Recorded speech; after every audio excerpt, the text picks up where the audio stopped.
Hey everyone, welcome to episode 19 of the LOWBAT podcast. On this episode, we have our first return guest, Panda Hammonds, and one of his closest friends in the 757 drumming community, JJ Lassiter. If you like drums, this is a podcast for you. If you like learning new things, this is a podcast for you. If you're listening to my voice right now, you might as well keep tuning in. Listen into a conversation that includes the difference between metal and gospel drummers, how JJ got to his level of playing, and hot tubs? Follow along the best you can and hit the subscribe button while you're at it. Enjoy this very entertaining conversation with Panda and JJ. You are now listening to the LOWBAT podcast, a weekly show highlighting members of our local creative community and featuring topical conversations with members of the LOWBAT production team. We're your hosts, Casey House and Fabian Castaneda. Through our own experiences as musicians, visual artists, and business owners, we saw an opportunity to provide a platform for people just like us to deep dive into what it's like to pursue a lifestyle outside of the norm. Without further ado, welcome to the LOWBAT podcast.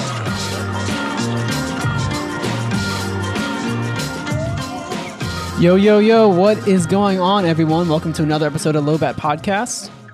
Today we have a drummers only podcast. Yeah, this is gonna be a very drum heavy podcast. just coming out of the gate, letting everybody know music and drums. But we have actually two of who I would consider the best drummers in the area. Two of the best drummers that I've been able to watch in person. We have JJ Lassiter and we have Panda Hammonds returning guests. Yeah, our first returning guest that isn't part of a crew episode. So that's pretty cool. What's up, y'all? We've talked about having return guests on several episodes whenever they're good guests, and we actually did it once.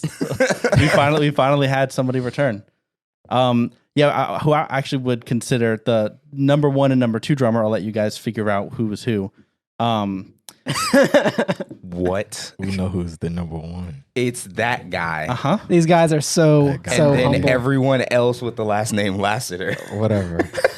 Is there like a family of drummers? It's some more people that have my last name too, like JJ Lassiter. Are you related to any of them, or is it just No. it's okay? Not really. So that's just a cool last name to have. You automatically get drumming powers. Yeah, right. You born a Lassiter. Just, all right, drummer. Dude, It's somewhere down the lineage. everybody with the last name Lassiter is just absolutely scary. Like, have you guys seen his videos? Like, Terrible. You don't post enough like edited content or like specific. It's usually live streams from like Sunday service and everything. No, I actually have it. It's on my Instagram. Okay. So it's on Instagram and YouTube. So YouTube is. YouTube stuff. I have a YouTube stuff. Ooh, but okay. also JJ's starting to get to the point now where like he doesn't need to film because other people Doing it for him. Like But- they just hear JJ's That's playing fair. and they're like, all right, sweet. No, but I actually just started getting into mixing, doing Okay. and what's been helping with that is this pandemic, because I didn't start getting more into mixing until this pandemic happened. You were stuck inside. Yeah, you got the time to Yeah. like research and learn. Yeah, like Yeah. I love watching YouTube videos of mixing and mastering. So I would literally sit at home and go on my Roku and just go through YouTube. you Okay. know. And you're Yeah, doing but- stuff, not just drum mixes, but full band mixes, full production mixes. Okay. yeah. Vocals and all that type of stuff. I'm looking into vocals, like Dua Lipa. I'm actually a fan of her mixing crew. Like, Okay. yeah, The way they mix oh my, Dua Lipa songs are very, very interesting. bro, Like, it's amazing. Whoa. Have you had a chance to run any services or anything where you've been behind the board mixing, like doing live mixes? Actually, I have. Okay. I've done several of those, and as well as like the pre-recording stuff also. So Okay. yeah. So I wanted to know, because when I got hired at Guitar Center forever ago, and I met Panda, of course, and you two already knew each other. Right. So I was curious about how you guys met, whether it was through Guitar Center or if it was outside. I feel like the story's coming. All right. I love it. How I did love we it. meet? To be honest, I really don't. Well, know. I remember like it was yesterday. All right. Oh man. All right, go ahead, Panda. I'm just going to move the floor is mic. I'm yours. sure there's going to be a story. As usual, if you go on YouTube and search Guitar Center memes, because that's a whole subculture. But I was the dude working behind the counter, and JJ was the customer that we all hate. JJ came in and immediately just started smacking the crap out of drums. And I was like, dude, like, you're amazing, but also shut up. Like, I'm on the phone. Like, you don't have to be here to play drums. I'm sure you have drums set up somewhere else. But the first thing that I noticed about JJ's playing is like, he sounded way older than he was. Because, you know, you got to think about it. I had been working at Guitar Center 6 years at this point. So, like, when JJ came in, I was just like, good Lord, he sounds like absolutely nobody around here. Mm-hmm. He just a machine gun of dynamics and notes that just sound ridiculous. And I was like, who are you? And he's like, I'm JJ. And I was like, sick. The only drummer with like a remotely similar style that I could think of would be Jernigan.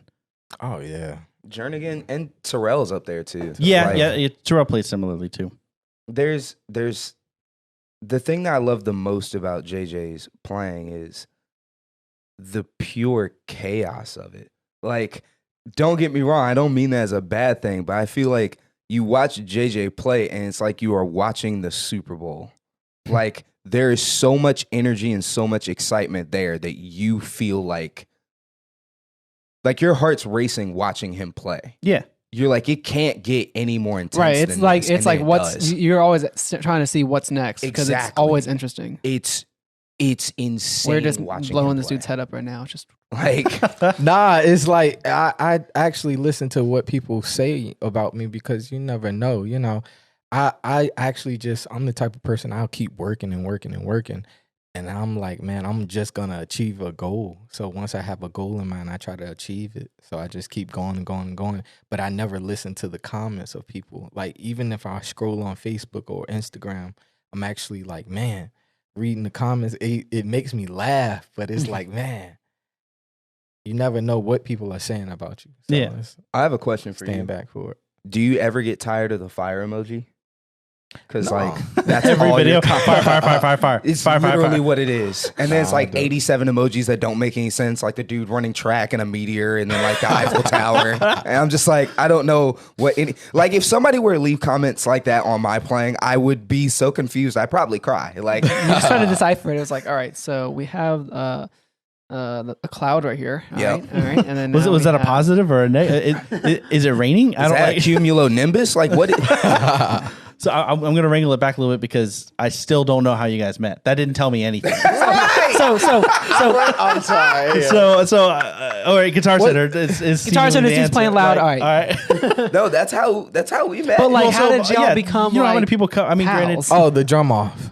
Okay, there we go. Yeah, The that's drum off. So, And I remember in particular, there was this thing that I used to do where I would go to lunch with like a new employee or a customer that I had never really met before. And I remember one time in particular, we went and had lunch together just randomly. And I didn't really know him all that well yet, but we just went and had lunch. it was like Chick-fil-A. That sounds or something stressful. like that. Not for you.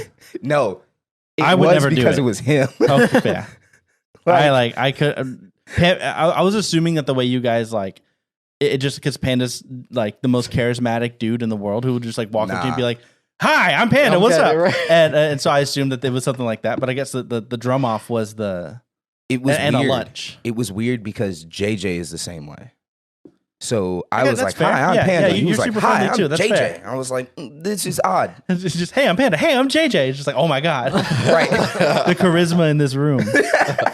And actually, like with you mentioning him, like coming in and slamming on the drums, that was also like when I would work in drums, everybody would come in and be as loud as they could possibly be, Yup. and I would be like, "Shut up!" and I would go take the sticks from people and make them stop, except for JJ because I would, and it was the same with you. Like you would like, admittedly on the clock, but whatever, go and play drums constantly, and I was plead the like, fifth. and I was like, anybody else, I would be like, stop. But because of how talented you guys are, I would just be like, I'm just gonna watch and like screw working. I want to like learn something here from these drummers, especially with your styles too. Like I've learned a lot from watching both of you because I come from like more of a rock and like metalcore and like all that kind of background.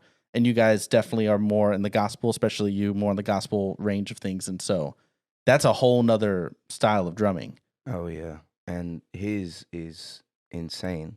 JJ style is like watching a kung fu movie behind drums. No, I think rock is a lot harder than gospel. It's harder. That was actually Because something that I was curious about. Let's talk about that right now. double foot pedal and all of this stuff. You're That was something I was curious about what? too, because like obviously you're remarkably talented in this area, but spreading out it can be really difficult. Right. So how do you view like if you listen to like I don't know, like Periphery or a hardcore song or a metalcore, like Gideon, whatever it may be, where it's double bass, it's like chunky, heavy music. What is your take from that? To be honest, my take, I actually listen to stuff like Paramore. Yeah, hell yeah! I listen to Paramore You every just day. had to say Paramore on this podcast. I'm not gonna lie. I actually like Their drums are so good. right. Their drums are that dude is ridiculous. Zach Farrow. Yes. Oh my god, he's such a good drummer. Crazy drummer. Yes. And he was like there's- 16 when whenever they recorded the first album. Man, it's just a lot of music I actually listen to, and it's like, man, even Green Day, the old Green Day back in the day, When it's just man. it's those fast, Yes. Like punk style yeah, drums. 16th and 8th Yes. hi-hats, just Right, it's stuff like that. That's I like- actually miss. It's like because the main when you think about like the difference between like rock and metal drums versus something that has feel like gospel drums is rock and metal is there are certain aspects you kind of have to be good at, Right. whether it be having foot control or being able just to play quickly with relatively high velocities on like in your hats and like your subdivisions, whereas the gospel is like there's so many other things that you can do to just improve the feel of the song. Mhm. Yeah, I feel like the heavier music a lot of the time is more focused on like precision, like the very specifically timed hits, because a lot of the time with like chuggier parts, breakdowns, whatever, the kick is matching the guitars, which is matching the bass, which is matching the vocals. So it's like everything needs to be right on time. Yes. Gospel is much more just like the energy is just carrying it, and you're just going with it. That and like one of the biggest differences that I see with gospel music is a lot of the time it's just musicians kind of filling a hole, like getting in where you fit in. One of the tightest bands I've ever seen is I still go back and I watch John P. Key's band Oh man, like yes. all the time. And the reason why is those dudes might be the tightest band I have ever seen. Between them and I want to say like the Kevin Terry band. Man, listen, I actually want to play for Uncle John P. Key. Listen, I little can see you on that note. gig. Side note. If you're listening Just out in there, case- yeah. That's in case I said this to you and I'm talking to you. Man. Uncle John, you still gotta come see your baby girl. Like that gig, you watch some of the especially like the older songs All right. from John P. Key, like stuff from the 90s and the early 2000s, where it's like everything is super upbeat. There are these parts that everyone needs to play that are very important. But unlike rock and gent and metal or anything along those lines, those parts don't normally add up. It's not like, hey, we're all playing the same pattern. It's, hey, there are these keyboard stabs over here and you need to fill off of them, and the bass needs to fill in this one like bar here of just a flurry of notes. Do whatever it is that you do. I don't care. And then it's just like everyone needs to play this very, very specific and very skilled role. Mhm. It's kind of like being on a football team. Like, you all have the same goal, but how you get there is very different. Yeah, you're adapting to the feel of what everybody's playing versus these other shows that are typically much more regimented. It's like you're touring and you're going to play, generally speaking, the same thing every night. You might change up some fills here and there, but like That still happens with gospel, but it's not. How do we put this? I feel like it that's is- like when a lot of really good drummers, especially gospel drummers, because they're really good drummers, when they start transitioning into getting pop gigs. Mm-hmm. Like you go from I love it. you go from having the openness and the feel to, hey, this show was all about that person up front on the stage. Now you Exactly. got to play the pocket, and then I here you forget- have your little times to shine. I forget what his name is, but we talked about him when you were on before. Billie Eilish's drummer. Dude graduated from Berkeley. He has all these remarkable skills, And there's a lot of pop artists that will have drummers or have like the band basically reinvent the song live, and they always have like remarkable gospel drummers. And this guy's, I believe, no different, but instead he plays the song. Yeah. And a lot of the songs have no drums or like hi-hat, snare, kick, snare, hi-hat, snare. And that's all he'll do. And it's like, dude, you have like a PhD in music. And you're like, yeah, I mean, I'm a doctor of music, but that's what I'm playing. He's also but it's like that dude's making a lot of money. Yeah, it's pad work. It's electronic. Yeah. Like he's doing all the electronics and stuff. I find it so like it's just so interesting. I'm sure that there's moments I haven't seen on camera where he can shine. But my favorite thing in the world is those pop shows where the song is completely different and then the band just goes off and it's all right. I mean, you know who I'm thinking of. I'm a Justin Bieber fan. Yeah, I was about to bring up Devon Taylor. Yeah. Like Justin. Best example of that alive. I've actually watched him when I was younger, and I was like, man, to see his life grow, like, yo. And his musical voice just changed. Yeah. And his music changed too. Like, geez. Amazing. But, you talk about drummers that do that, and so, like, big props to Justin's band, but especially Devon Taylor. Yes, he was a gospel drummer. Like, I used to watch Devon go to church and play drums on YouTube, like, and then to see him switch from gospel to like shows like that, pop music, like, man, it's a whole, you have to learn how to play triggers, you got to learn how to set up your drums, how to do this, how to do that, and you literally got notes and stuff. You talk to people, ask questions about like, how do you do that? So it actually helped out, man. It's just to see him shine and change like that. It's so weird. Like, one of the things that they don't tell you transitioning from gospel to like pop gigs is, okay, you need to learn how to use the electronic pad. You need to learn how to use a DTX or an SPDSX. But it matters where you place that on your kit. Oh yeah. It matters where on the pad you put your sounds. Like, I remember when you were playing with SPDSX, like, I loaded in the sounds. Yeah, you put the sounds on and you're like, you know what? If I put all of the kicks in that corner, like that, like I saw your mind explode. Yeah, like it matters, because I sat down and I was like, okay, all the sounds are loaded in, sweet. And then I sat down and I played on the kit with it, and I was like, hey, hold up.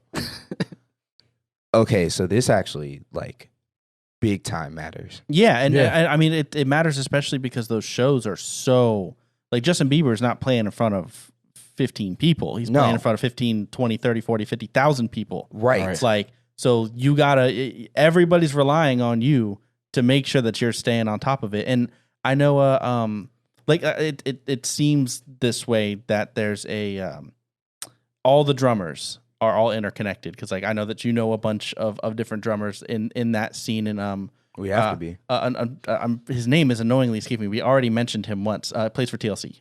Terrell, yeah. Moody. And like with Terrell, I watch him all the time, and they do the exact same thing. It's like these songs that it's just pocket drumming, but nope, not for Terrell. Terrell's adding all this stuff. He's not out of the way, or he's not in the way, but it's just like, man, he is so freaking good. But we promise you, they asked him to do that. Yeah, that's because they gave him permission. Oh, it's planned. Oh, I know. He's I'm sure. Hey, you have the green light for these 4 measures, and he's like, all right, sick. But he's one of the other drummers that stopped whenever he's played at Guitar Center, I've like stopped what I was doing. Yeah. And been like, yo. So did everyone in the store. Yeah, I was just like, all right, listen, like, I was what is too. up, dude? Like, how? Oh my god. I don't understand how he's able to move in the directions that he does. And he's so fast. So fast. He's so fast. Right. But he did marching band too. Okay, that makes more sense then. His rudiments must be ridiculous. Oh man, amazing! It was like, yeah, man, this is easy. We're gonna go at 160 or no 190 BPM. I said, excuse me, we're gonna what? One day starting. We're going 190. He's used to playing like 2-3 hour gigs. Right, right. He has the stamina playing for at that level, like this. It's so weird because one day he came in the store and he was just chilling, and he was like, I'm here, might as well practice. And I was like, that's not a normal thought to have. But he grabs a set of marching sticks, pulls out his phone, sets the BPM to 200 beats per minute. Yep. I'm saying, and then just started doing what I do as a warm-up at like 90. at 200. And I was like, nah, you're a Decepticon. And I bet he's just talking to you while he's doing it. Yeah, like he's just totally fine doing paradiddles at light speed, and I'm sitting there crying. Like it makes no sense. The two drummers that come to mind of vastly different worlds, but same world at the same time that I've met through like both of you guys at Guitar Center and everything would be Terrell, and then I don't know that I remember his name in general, but I met him, the guy who plays for Daughtry. I don't know if he still does. Oh, Brandon. Yeah. Brandon Macklin. My because yes. Totally different world. That's when like I tell you, I went to one of his concerts that was in Virginia Beach. Man, when I tell you, I saw my friend up there on that stage, like I was like, yo, you're actually playing, doing the damn thing. Yes, like I was so amazed. I ain't gonna lie, I was about to cry at the show. I was like, yeah, oh wow, like it was amazing. Like the lights, everything.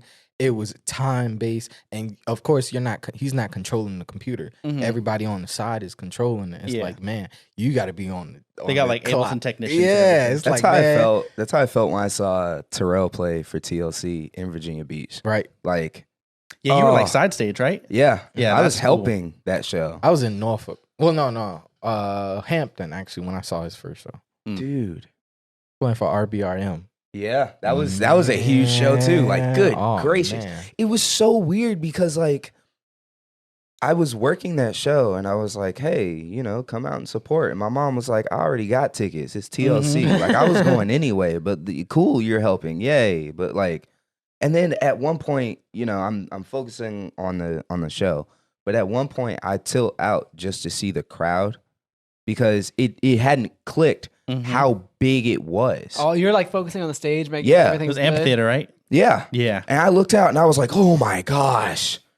And the scary part about that show is there are fills that Terrell has to play where he has to play like a bunch of Terrell things, as I call it, which is, dividing by zero, solving all the world's problems. Him doing a calculation of like a subdivision of the click. He's like jumping dimensions while playing drums. And then also there are certain hits during the fill that he has to hit. And on top of that, there are triggered things that he has to play. Oh, okay. Whoa. And he's hitting all of it. And I'm like, hey, I play trumpet now. Like Literally. Absolutely not. There's no way you could ever. Oh, It's just I so love watching him calculated. play. It's super calculated. I love watching. I asked him, how is he able to remember all of this at the same time? It's like, man.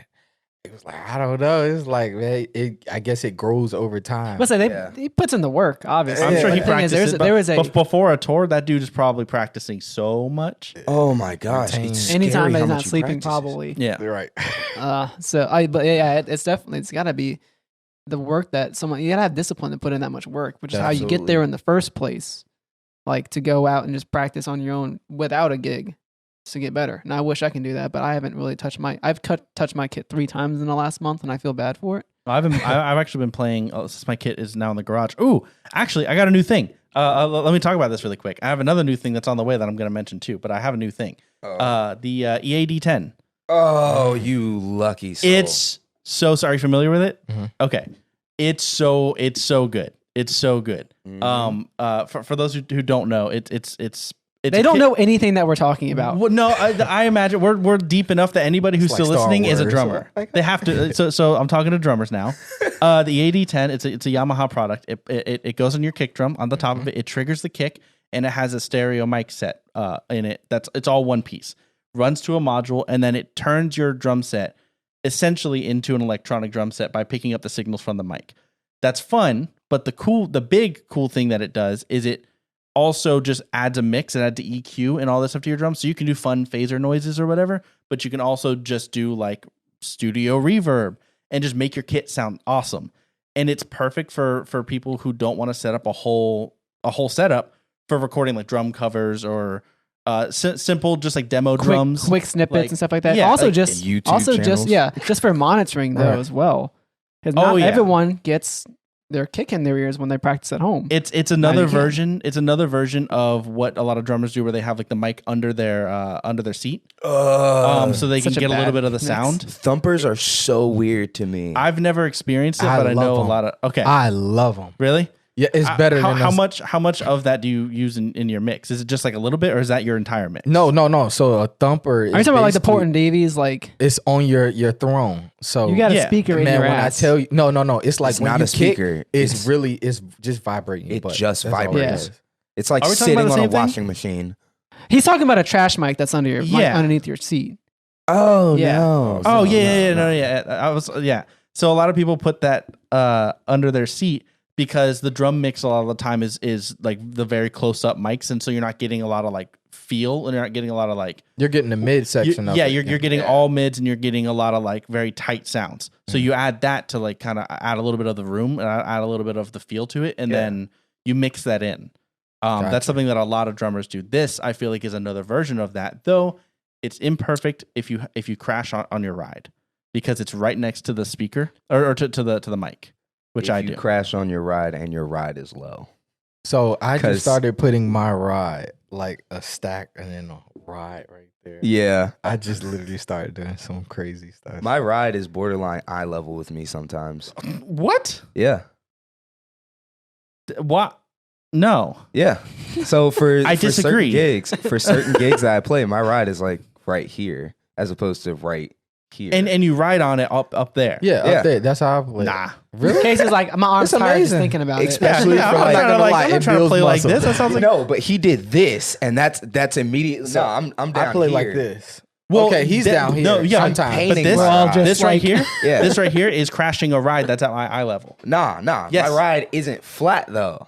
It's tilted. It's tilted. It's tilted. Yeah, Casey, you can tilt your cymbals. I like my his ride. if my cymbals All are of his flat, cymbals are it flat. goes just a little bit towards towards me. Nah. I like to be able to not like No, I'm I don't wanna- I literally don't wanna painting do my that. ride symbol. Like Nah. I'm Rock versus He posted a gospel picture drummers of right it. here. Gaudium Leviosa. I'm sure that there are plenty of pictures and my drums are set up right there.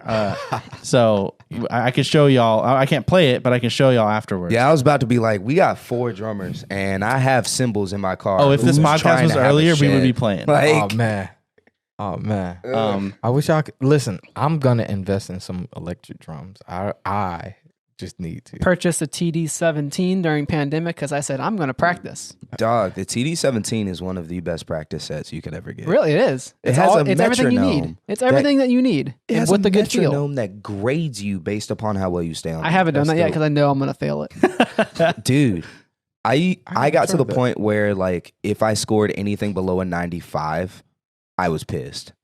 Like I I'm not need to kidding. get that.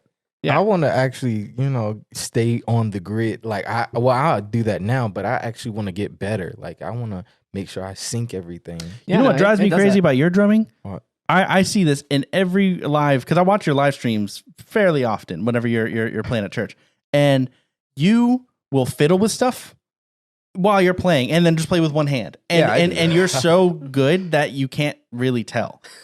And you'll like, he'll literally be like just going off, and then just be like, See, I have to doing that. so I'm just like, no, what are you doing? Like that's that drives me all right, crazy. I'm gonna tell you a story. So I'm always people call me. I'm automatically a MD. I don't think I'm a MD. Yes. But people automatically say I'm an MD out of the blue because I'm always getting tracks together. I'm always knowing where to go to the next part of the song or just something like that. I think that's just a drummer thing. Yeah, but I think most keyboard players need to be MDs because it's like, man, if a drummer's controlling the track and then you got to put up numbers and stuff, it's hard. I mean, have any of us had an experience where you had a full band and everybody didn't stop and stare at you until you told everybody what to do? Yes. It always falls on the drummer. Ethan, it always falls on the drummer. It's infuriating. for It's just, I'm gospel just like, I don't gigs- know what we're doing. For gospel gigs, it's a little different because a lot of the times, with services, you kind of there are some points where the plan goes out the window. And it's Yeah, very much improv definitely. based at that point. Yeah, so it See, yeah, like with the signaling you were talking about, I have no idea what that is. I know it exists. chords. They're yelling chords Like and yelling- hits. Really? Yep. All right, so of course, do, re, mi, fa, sol, la, ti, do. Yeah. It's 1, 2, 3, 4, 5, 6, 7, and then 8 is back to the 1. It's just another octave. Yeah, That's crazy. Essentially, they're yelling scale degrees. If anyone here is familiar with the Nashville number system, good. Yeah, I've heard it. I know it exists. Yeah, Never seen an so, application. you know, you gotta know what key you're in. Mm-hmm.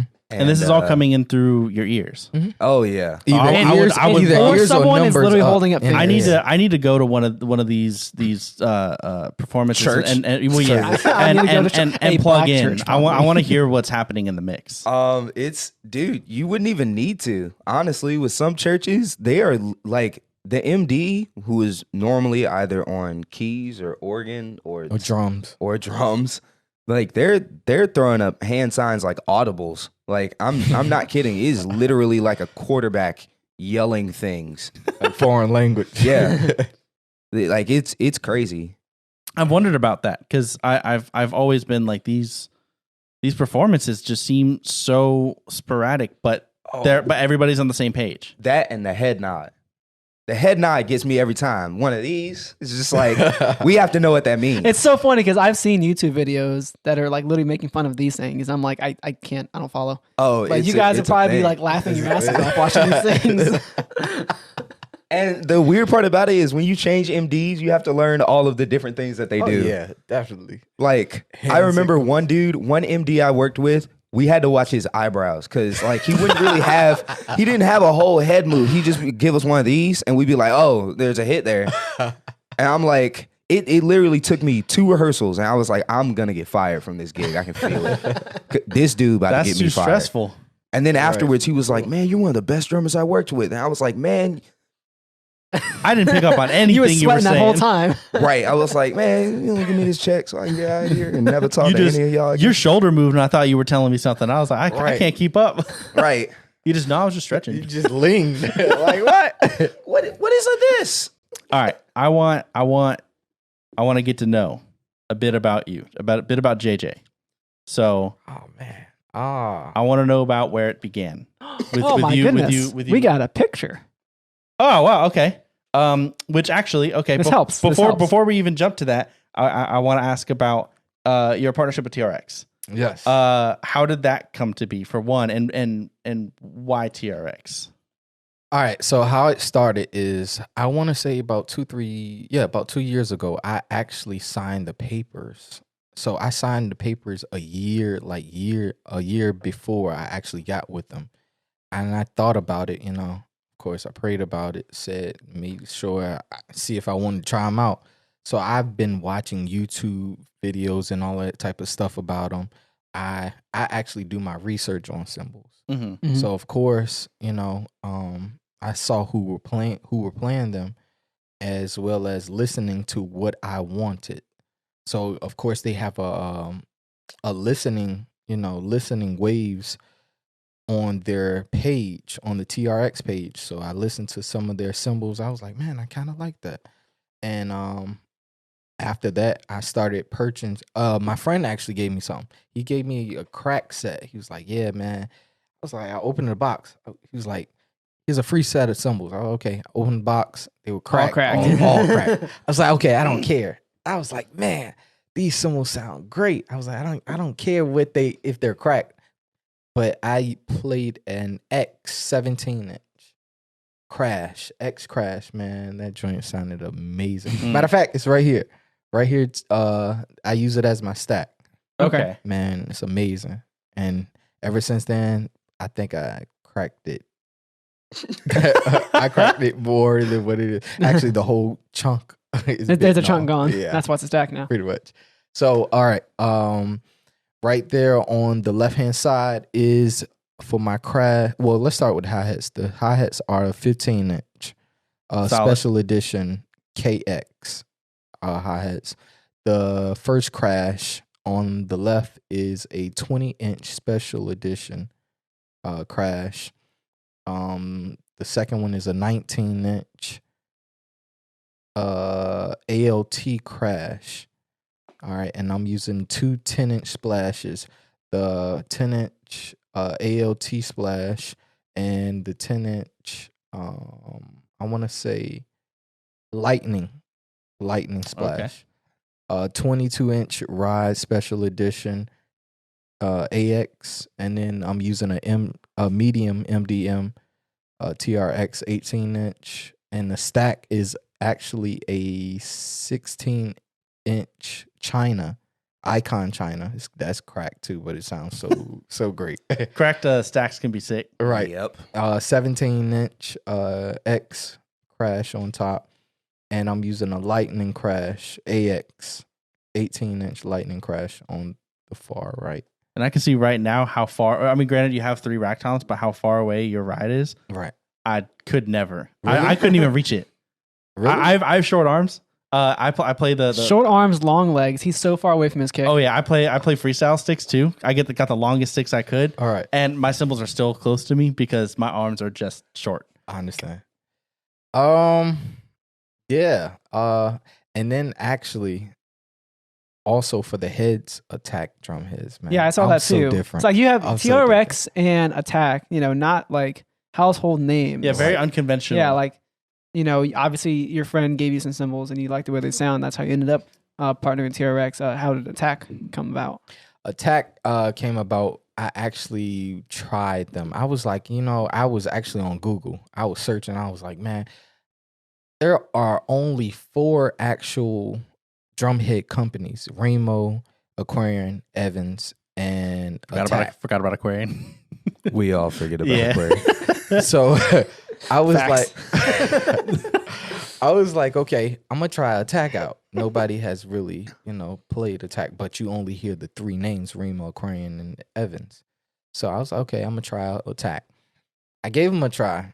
They only distribute to certain areas, so it's already hard enough to get it. Mm-hmm. So I was like, man, I like places like that. I'm able to order them. Not everybody else is able to get the same thing. So I'm the type of person, I like a different sound than everybody. That's how my sound came about, the JJ sound. Nice. Yeah. But no, I actually listened to them and I was like, man, they sound amazing. So it's almost like 3 heads in one. Kind of like how the TRX cymbals are 2 sounds. It's almost like Sabian and Zeldin put together.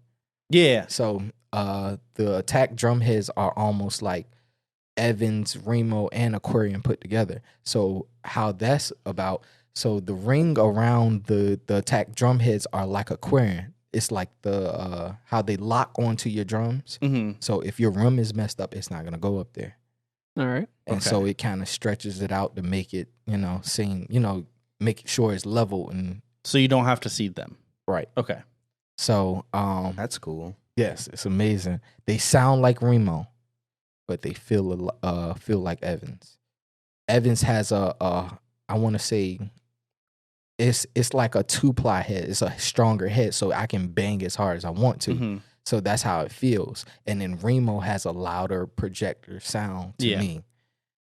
So I was like, okay, I was like, man, this is amazing. So I started getting drum heads, tom heads, kick drum head. I was like, man, I enjoyed this sound. I said that's how my sound came about. I remember You've fully partnered with them at this point. I'm actually not. Oh, I really? will be getting with them soon though. But Nice. I actually I'm not partnered with them yet, but I want to, and I'm gonna let them know. But also drumsticks. I got a signature drumstick out. Yeah. By Moe's Drumsticks, and of course that'll be coming soon. I'm actually gonna get a website that you all can order this stuff. All right. Okay. Cool. Yeah, I was curious about the sticks. I'm always interested in because there's plenty of people that just go like, I want 5 A's, but then there's people that like the interesting weird ones, and yours being signature. I'm sure you played around with the sizes of everything. So To be honest, man, I actually it's it felt like a amazing. 55A briefly. I didn't really inspect it, but it feels like a 55A. That's the closest that I can equate it. To be honest, it's a 5A, is but a 5A. it has weight on it. So Okay. it's It's the weight that's 5A different. to 0.560. It is Diameter. the most front-weighted 5A I've ever played in my life.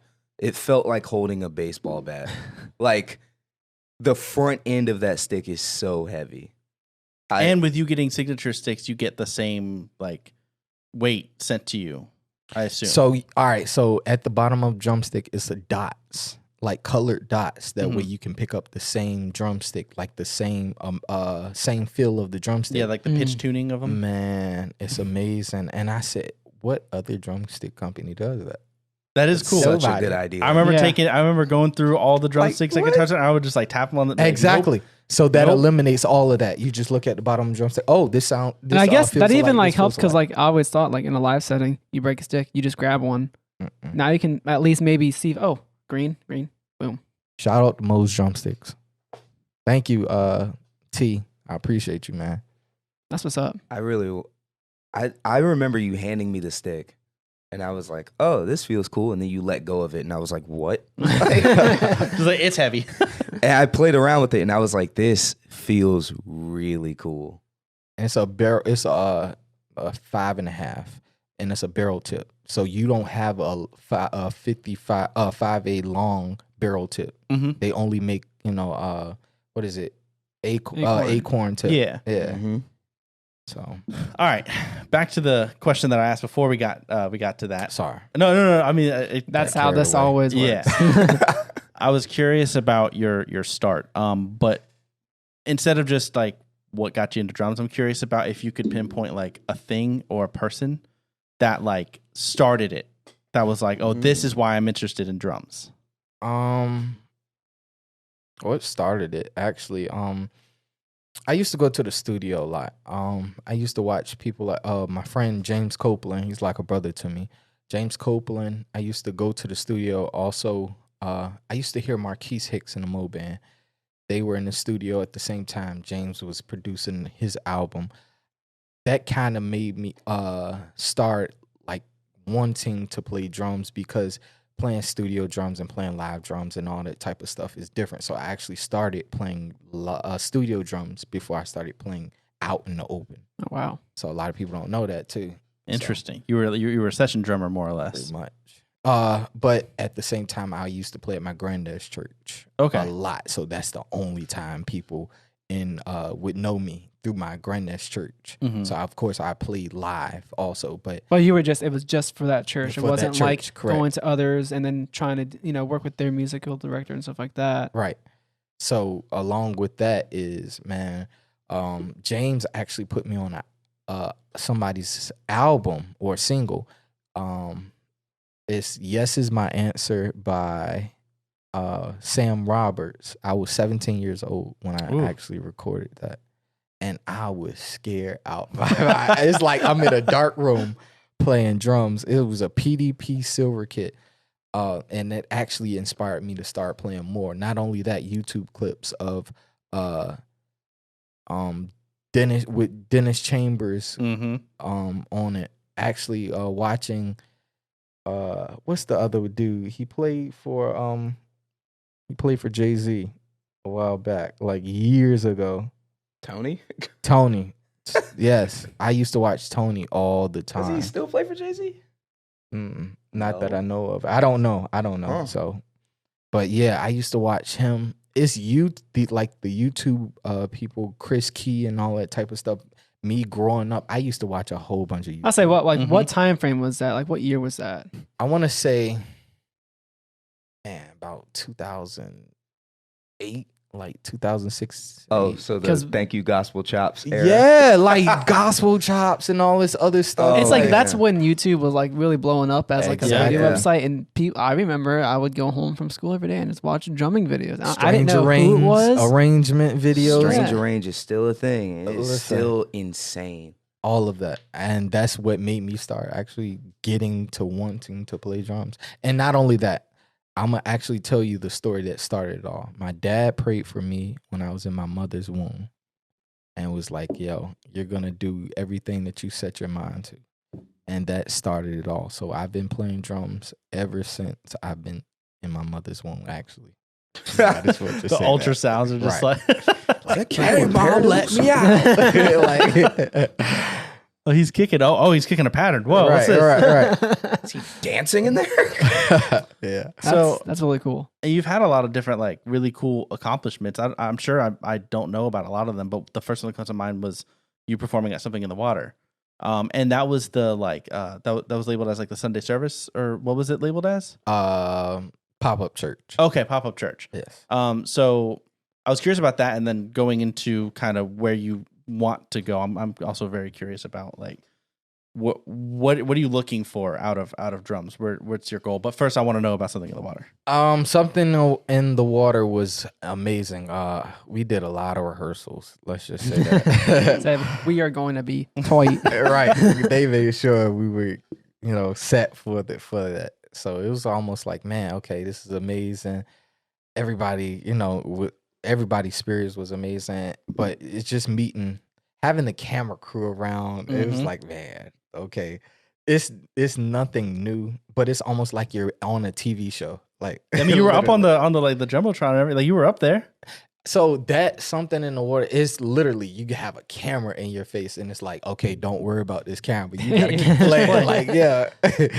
So I literally looked out in the crowd, and I was like, man, this is where I'm trying to go in life. Like, I actually want to be a touring drummer. I've been torn out of the country, but I want to try to tour in the US. That way I can get you guys to come out and come see like what I actually do, man. Like, but other than that, it's amazing, man. Look out in the crowd, and it's like, okay, your nerves are just jacked up, and it's like, man, hold up. I've wanted to get here in life for a long time. Don't get scared because you're in this position that you wanted to be in. So I had to think of it like that. That's a good way to look at it. Yeah. So I was like, man, let's do this. So you have desires to go and play these touring festivals. Essentially, you want to be like a festival touring drummer. Yes. Okay. I'll even play for artists, a known artist. So I wouldn't mind because I like doing that type of stuff. Yeah. Mm-hmm. Have you been able to dip your toes in that very much yet? Yes. I'm kind of getting there. I know of course, a lot of people talk about local gigs and stuff, but they will get you to places, just because of these local gigs are actually what people were looking at during the pandemic, actually. Yeah. Because you couldn't be able to tour. You couldn't travel. Exactly. Yeah. So now people are starting to look more at the smaller gigs now. And is like, okay, wow, basically now we're able to be seen because people are starting to pay attention. Okay, this is where the musical people are in the area.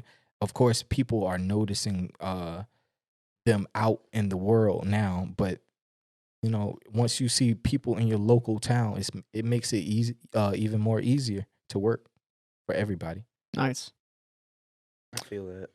I noticed that before we started, Panda fooled around with this little thing in front of us.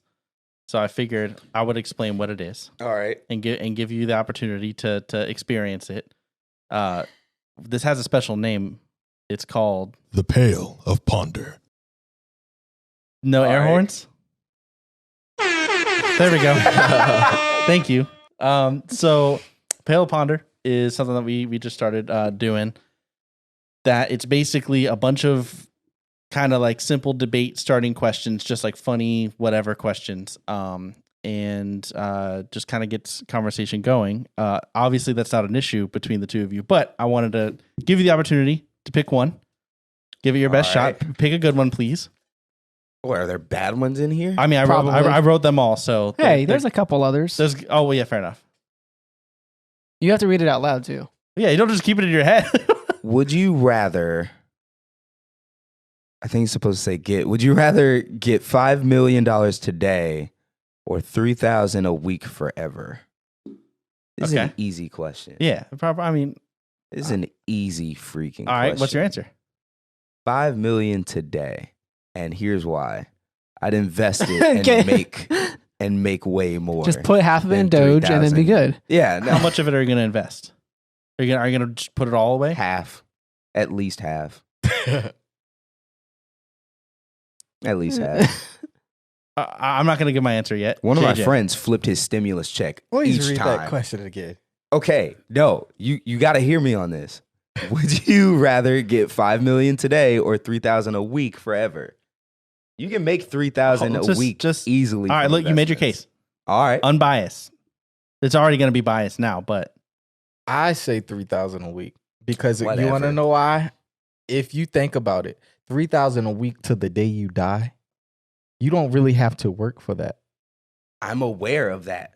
But think about it, you're getting 3,000 a week. That's gonna overpass this. Just to put the math kind of in perspective, 3,000 a week for let's say 100 weeks, which is roughly 2 years, it's $300,000.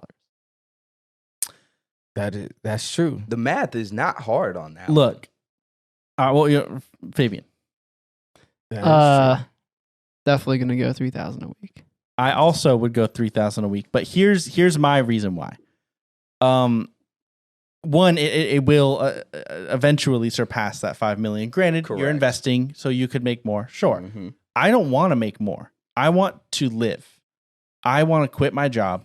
I want to do this, music, whatever, full time. 3,000 a week is so much more than I live on now. So if I was making 3,000 a week, I would be like, I'm done with everything. Right. I get to now focus on the things And that also, make me happy. it's also thinking about, you don't have to say I'm done with everything right now. You can. I could But keep like, working. if you're like, I have plans, but they're going to take about, I don't know, 6 months to do. You can Right. just kind of just wean yourself out of things. It's just like Let that stuff build. I would rather just like kind of be the biggest thing in the way of my like creativity is my job. My 9 to 5 basic job. True. Though I'm very fortunate with my job, I still would rather just not have it and then be able to do other things. So instead of somebody saying, "Hey, here's 5 million," but I invest most of it and then I keep working because it's responsible. No, give me 3,000 a week. I'm not going to be as wealthy. That's fine. I'm still not going to work. Like, if you think about it, I just made, even if I invest half What, of it, $2.5 million? $2.5 million. $2.5 million means, all right, sweet, I'm definitely not working for the next 2 years. At the very 3,000 a week means I'm not working ever again. Ever. True. But And imagine you invest, plummets, crashes. Wah, wah. I'm a little bit more. That's kind of already I'm happening. a little bit more responsible of an investor than that.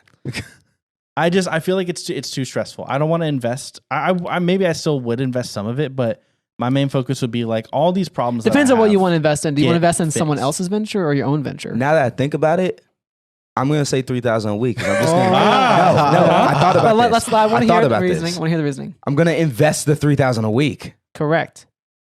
It's There a we little bit more go. manageable. Why? What's the point?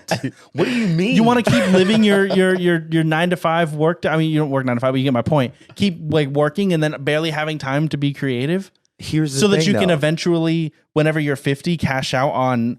Even if it was 100 million, if it was $1 billion, cool. All of your good years gone because you continued to work, and 3,000 a week is enough to retire on, anyways. Ain't nobody said this. I like my job though.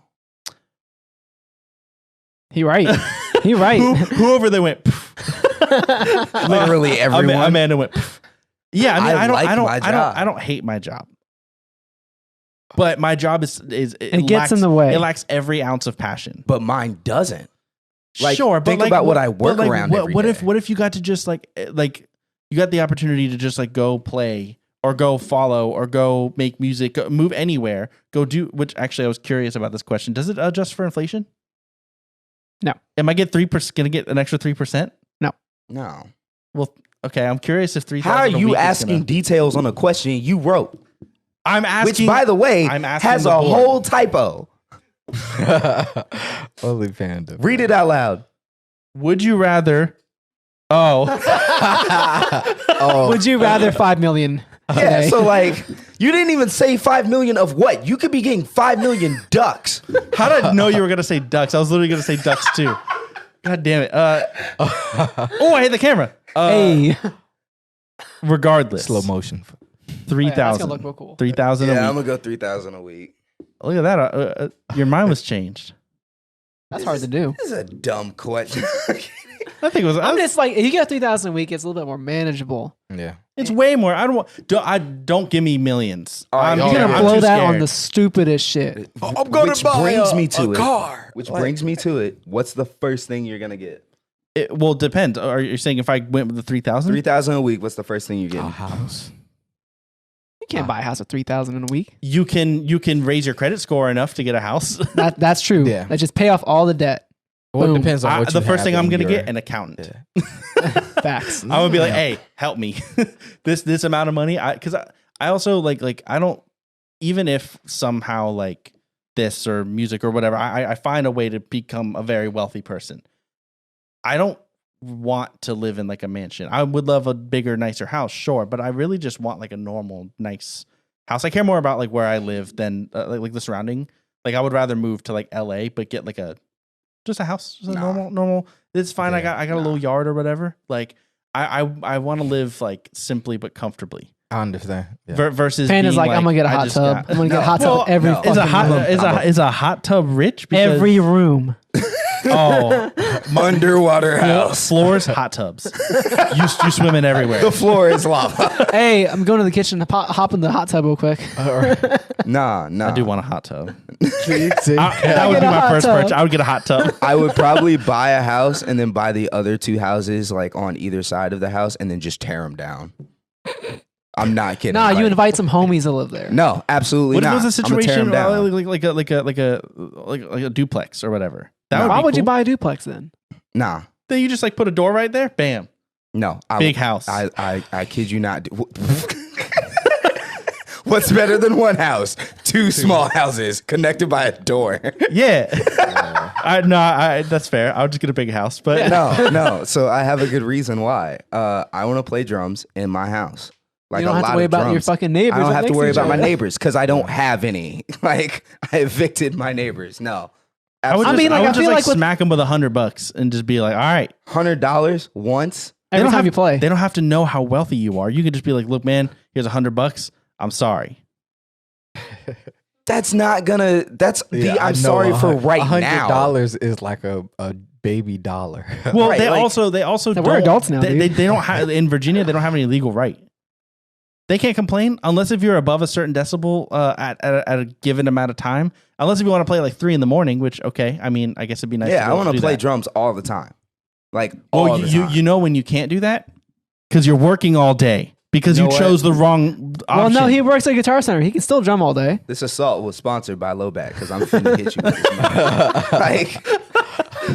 this. See, I can drum all day because I quit my job. I can drum all day because I don't have neighbors. So when I get home from my job, I can just still play. See, I just do it anyways. Forget your neighbors, okay? That's what exactly I Forget have. your neighbors. They're stupid. All of your floors are hot tubs. I play. They don't complain about anything. Where are you putting your drums when the floor is hot tubs? You know what's wild? I play drums, no complaints. I play rock band, complaints. What? Yep. Wait, that's an actual problem you have? Yeah. Yeah, forget your neighbors, dude. Your neighbors are stupid. Yeah, I'm buying their houses and I'm tearing them down. Like, that's stupid. What playlist do you play where they complain the most? What songs are you playing?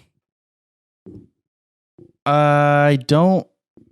I'm sure it's something like hip hop, because of the 808s or whatever. Of course. The other thing to play that we always make sure that we play. We usually finish every rock band session with Metropolis by Dream Theater, because it's so you just like pain. It's so awful. So the first time I played Rock Band here, I didn't realize that was a tradition. Yeah. Of course, I've listened to Dream Theater. I've probably heard that song before. Didn't know how the drums went. I was on drums. And now you still don't know. I still don't know how the song goes. I just know that I It's such a cried for the nightmare. entire time. Yeah, no. You ever listen to Dream Theater? No. Do you ever want to listen to calculus? Dog, just plug your headphones into a calculator. You'll be good. God bless those that mapped out that song. I love how the two I didn't drummers. even think about that part. The 2 drummers that most people know the Dream Theater had are one of the greatest metal drummers alive, Mike and Mike, and a dude who literally taught music at one of the greatest music colleges. But in the Mike world. Mangini is fuck Mike Mangini. I'm making a stand. That dude is so pretentious. I'm thinking his Portnoy is Name is worse. Casey, by the way. He said that. I said it. Casey House. Oh man, he's the dude that like in the middle of a song that doesn't call for it will do a drum roll with one hand and then just put his hand up and be like, "Look at me, everybody." There's a guitar solo happening or another important moment. Nope, it's all about him. He also his drum set surrounds him with a whole cage of like multi. I hate that. There's another dude. I forget his name, but he has like an interesting name and he plays a kit with like 50 toms. Terry Bozzio. Yes, thank you. Him. No, we finna fight. Don't say nothing bad about Terry Bozzio. All I'm gonna say is I want to see him in front of a normal sized kit because most people can be pretty amazing when you give them more drums. Look up anything he played for Frank Zappa. Oh wait, that didn't require a normal drum set. He's really good at what he's supposed to be doing, which is playing a giant. Dude, have you seen any Frank Zappa stuff? House. Yes, can you pull up this Duncan? If you're able to pull this up to see this, either that or pull up the video of them putting. Okay, what's the dude's name again? Terry Bozzio. Terry Bozzio. Once that kit gets pulled up, are you familiar with this one?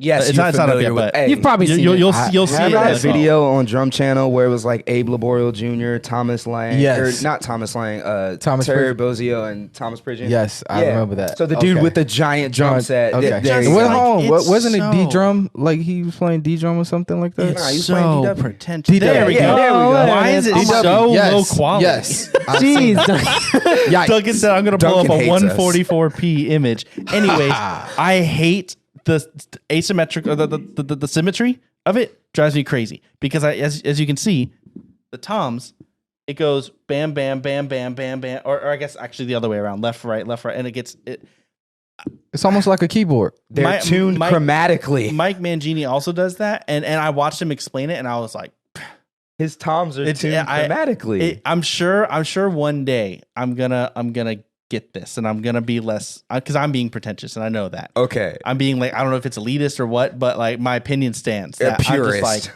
I want to see. Look at those pedals. Look at those pedals. He's got again. Who's his drum pipe tech? organ pedal? Which one? He has 6. I hope he pays them well. There's a video.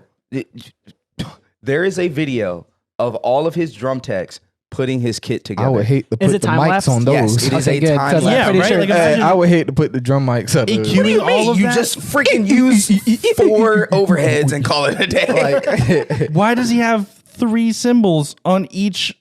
Like, and they're Chinas. Why does he have so many Chinas? They're not all Chinas. This dude, I mean, they don't look like crashes. They look like all Chinas. Some of them are crashes. Is literally which one? Because I can. What are we looking at? What is this? I love how he's like, my bad. Wow. This is amazing. The sad part about it is Terry Bozzio's drum set is so big we don't know where we are on it. Like all his was that part of his kit? Oh yeah, you could see there was like a freaking. I thought it was a bass. I thought it was a candle. I thought it was a bass. It looked like a melted candle. and like test tubes. Okay, so go back and listen to Frank Zappa's music. Especially the Black Page, one of the hardest songs you could ever play. It's got tuplets inside of tuplets inside of tuplets. It's utterly ridiculous. But one of the requirements for that song is having a rather large drum. Oh, there we go. Look, China. I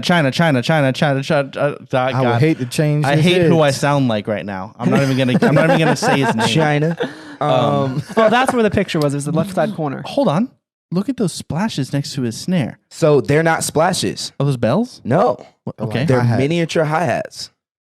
Another thing for the pedals to control. No, there are no pedals that control them because think about it. If you have chromatically tuned toms, where the heck would you put your hi-hat? Oh, that's right, over there. Yeah, look at this. Look at this hi-hat. So yeah, he just has 2 miniature hi-hats that he plays next to his snare. Just play a normal drum set. This is a gimmick. All this is a gimmick. It is. It literally because he can. Because no, it's not because he can. It's because he's supposed to. I refuse. Oh my damn! I just want to see someone go through. I want to see someone go through every tom and it's the chromatic. Just dun, dun, dun, well, he has the keys on top of They're literally labeled. Oh my God, they are. I'm sure that they are. Piano. Yes, I told you. We've been saying that the whole time. I don't care. This is not even a percussion instrument anymore. So, like, think about this. So, I'm sure he plays those all the freaking time. So here's the thing. All that bucket right there, it has to be. Those are peanuts. It probably like throws a peanuts in the air and it lands on the toms. He eats them.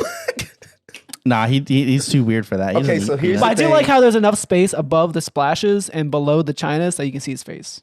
Oh yeah, sometimes it's about the show, of course, because he's a freaking showman. Have you seen that? It's all about the whole look at me, everybody. Have you seen the video of him and I think it's Chad Wackerman because they both play very large drum sets? Brooks Wackerman's way cooler brother. I will die on that hill. I'm not familiar. But Brooks has the cooler gig. I don't know about that one. I'm just being biased. I don't know about that one. I'm just being biased. Chad's resume is insane, but Brooks replaced Mike, which is kind of funny. Kudos to him. Nah, I'm just staring at the kid. Man. They have a DW video. Right? It's too much. They have a DW video that they did together, which automatically makes me hate it 20% more. But and it's literally just them playing together. But it's cool because Terry has the chromatically tuned toms and everything, so he's doing like melodic weird things that definitely require drugs. And then and then Chad is like doing cool Chad Wackerman stuff, and it's really cool. Like you should. I'm defending this. It's not going well. I'm not saying that it doesn't have its application. Yeah, I fully support the concept of this interesting conceptual thing that I'm going to do because we can create a cool sound. I can do a cool thing. That's the only type of kit I've ever seen him on. So it's now his gimmick. Like he's playing a decade four-piece. It's not like he's going, this song calls for, or this gig or whatever calls for this interesting concept. It's, this is who I am. And the only reason why I feel like any of us are talking about him or know about him is because of that kit. I'm not saying he's a bad drummer, but there's so many remarkable drummers. Why is he up there? Because he does that, and that bothers me. It's at that point it's his gimmick. It's basically not. You're saying that's the only way to his fame. Yeah, it's the only reason why he matters because he has a weird kit. Everybody over 35 just got angry as hell at this podcast. Listen, come fight. I will argue. That. I will argue this point. Yeah, I didn't say that. Just for the record, I defended this the whole time. I will argue this point. I fully support the concept of like really cool conceptual drum ideas, auxiliary drummers, which is kind of what I imagine that is more like the drummer for Police. That's the first drummer that my dad was really big about showing me drummers that do different stuff. And that's the first drummer I saw get up from his kit and then go play like a xylophone and play like he's a percussionist and a remarkable drummer. I think that's cool. But he plays a normal kit when it calls for it. Like, that's why, or Sugarfoot. Oh yeah, no. Those cymbals behind him. Why? He goes close hi hat. He plays a pocket. There's a reason why he's doing that. And I'm like, no, you have 48 cymbals. It's a reason why he does that though. Like he's Sugarfoot Mafia. Damn it. Yes.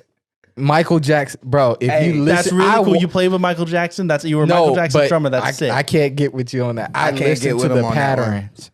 If you listen to the pattern on the hi-hat, listen to the pattern on the foot pedal, listen to everything that's going on. I get what he's saying, though. Like, you can listen to the pattern all you want to, and still you shouldn't have a crash behind your head. I get it, but it's easier to catch. You think you're going to be able to catch a cymbal in the front like that? No, it's not that quick. Yes. Okay, so... What? All right, so man, you guys are on top of it. He's choking them in the picture. And this is at a Drumeo, the last thing that I saw him on. Right.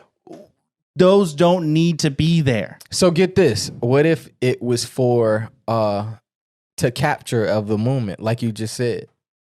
It made you notice it. It made me mad, played you, though. man. He played you. He's playing me right now. I'm talking about him, but like it makes it. It makes you notice it. I need to it's creativity. If we all did the same thing, you wouldn't recognize it. Yeah, I'm not gonna lie. I've been thinking about it for the last 30 seconds. Hate it. But you would but it's creativity. You wouldn't recognize the only it. The only time it's ever been cool to me when Mike Mitchell played a ride cymbal behind his head with his left hand and started playing jazz rhythms on it. The whole drum, like I'll never forget seeing Devon Taylor in the audience, like freaking out at how nuanced that is. Like, so what makes you different? To be able to play jazz triplets on a ride is already hard enough. To play it left-handed is harder. To play it behind you. My issue with this specifically, because I can't speak to that because I'm not too familiar with it, but with this, the thing that drives me crazy about it is I have watched. Because I got mad about this and I decided before I get really mad, I need to know what I'm talking about. So I watched several performances, not only single songs, but full performances, like full shows where he was playing with Michael Jackson, and he had that same thing there. Yep. And he plays nothing that would call for that. It's mainly at any point. solos. It's exclusively because it looks interesting. It's again a gimmick. And to me, if you're a drummer playing something that's like it's like a drummer that plays nothing but pocket, has 48 cymbals, hits 3 of them. It's like, okay, you don't need the 48 cymbals. I'm not mad that you have that, but I'm saying be more creative and use them in a way that, like, if you're gonna make your drum tech set all that shit up and mic it all properly and just and whoever's endorsing you, which granted that's Sugarfoot, so I'm sure money isn't an issue with endorsements, but it's just a complete. There's no moments that he's playing anything that I'm like, you know what? While he's over here, it'd be easier for him to go than it would for him to hit forward. Nope. You know, But you just answered your question. He goes. But you answer your question inside of it because it's made for that. You noticed it. I just noticed something that pisses me off he did more than the cymbals behind his head. The fact that they're hanging from the top? No. Oh, okay. What the heck is the point of the cymbal that is over his 12 and under his ride? How do you reach that? Actually, no. Okay, because explain I it. put my stack. I just I started think it's an putting auxiliary my hat stack. or a stack. I just started That's putting my definitely a stack. stack right here by the 12 Bro, and how put do the you ride over. how do you That's not actually far. comfortable. I mean, that It's looks not like a far. fisheye It's right not there. far. It's not far. It's not far. That's It's not like, okay because like it's like just it's enough not. where the ride would be. I'm thinking like you can't reach that. No, he can. And because it's a stack, he has to hit one spot.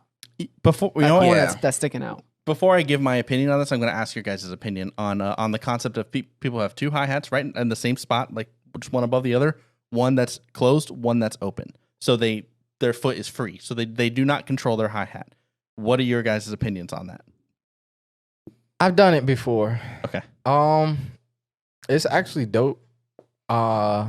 But I started doing hi-hat on the right-hand side or to the top right. Okay. It's kind of weird. So I'll put a ride, hi-hat, and a crash. So I try everything out. Is the hi-hat on the right, is it controlled by a pedal or is it just loose? Just Or no, tight. It's tight. Okay. So it's like I'm doing patterns. And I can think do. that's cool because It's- I know that you could utilize that. All right. That reminds me of like Simon playing like Phillips. this is Like more the old difficult. Simon Phillips videos where he had like 3 hi-hats. Like there's a 14 here, but it's closed. There's a normal one here. And then there's like a 16 over here. It's also closed, but less closed. And then he's got octobans over here.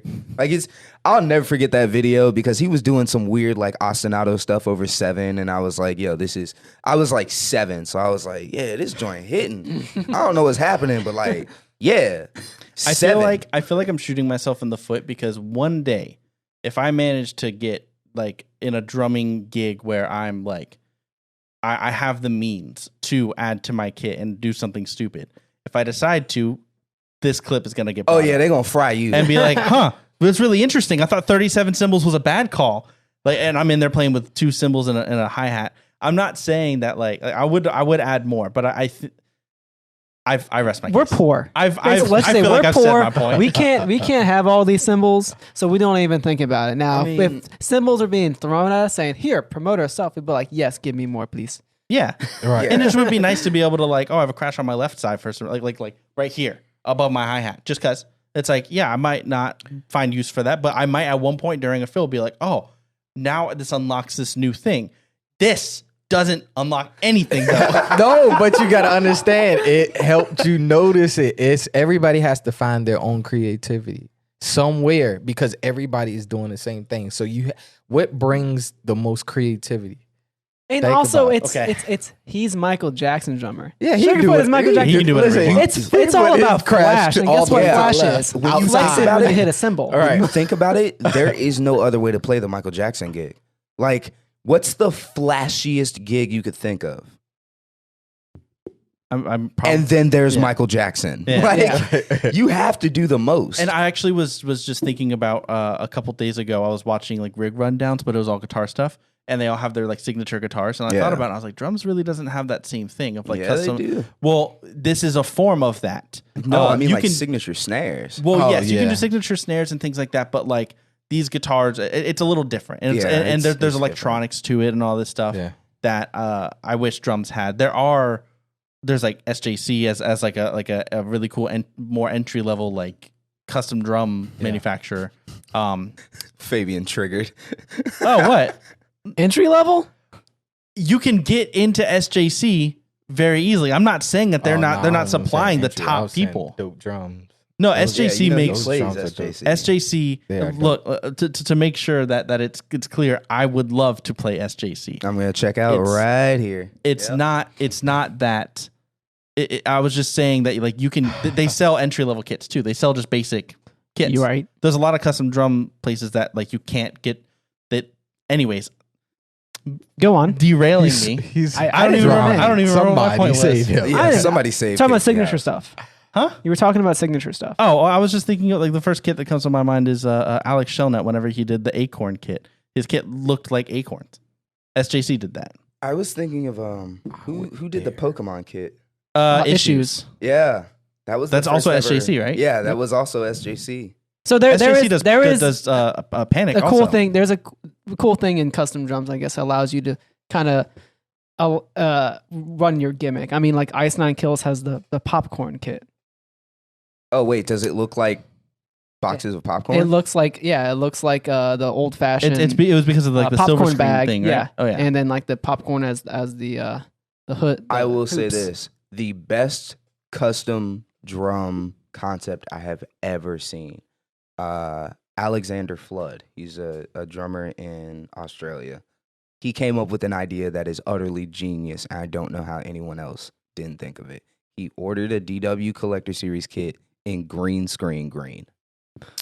I mean, that's useful in video. Yeah, but that's all he does. I mean, don't get me wrong. Like, he plays live and everything, but like, he literally did a video in his house where it was playing videos on his kit of dogs. That is. And I was like, so cool. This guy is thinking with his entire brain. Dog, you just made me think. All right. So, we are running out of time. Whack. Yeah. The last time Panda was here, we went for hour 45. Hour 45. Yeah, but I didn't talk this much this time. Well, yeah. Fair. I mean, you had Shaquan on last time who didn't have as much to say. Whack. What? Not Shaquan. I'm sorry, Quan. Not Quan. No. Love you, man. I hope he watches it. If he doesn't, fake fan. You know what? I'll know if he watches this, especially all the way through. Text me quack. If I don't get that text from you, don't expect to hear from me again.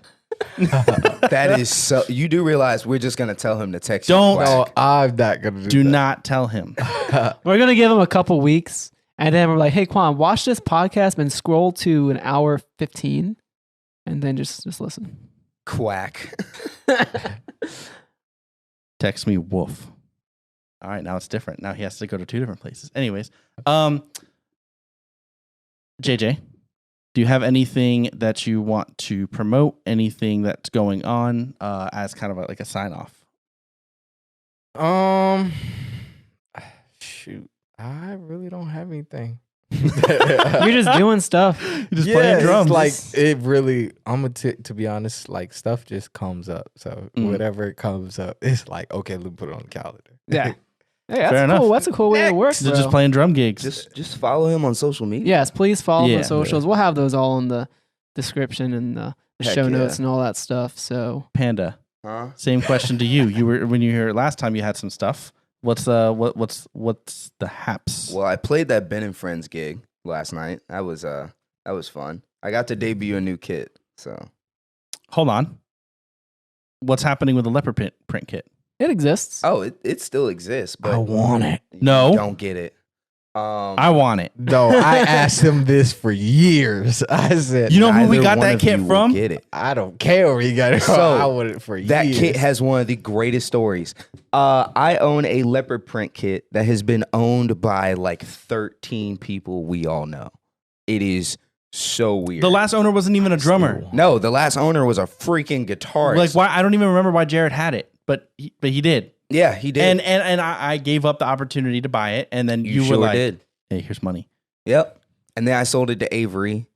No, I sold it to Mike Davenport, who sold it to Avery, who sold it back And to I me. asked Davenport, and I said I wanted the kit, and I told him that too. Davenport was the one who came up with the nickname for it. That kit is now known as the Leroy's because of the print. I want the kit. I don't. The care. Leroy's. I also have a kit that's been through. Mine is partially my own that I bought from Guitar Center, partially a kit that came from Andrew Lepresto, who came from Justin Capps, who maybe Justin bought it originally, maybe it came from somebody else, but that's also been through. The weird Y'all part are is just I think hoeing Justin- around drums, huh? Yeah. I think the weird part is Not me. think Justin bought that kit and returned it twice.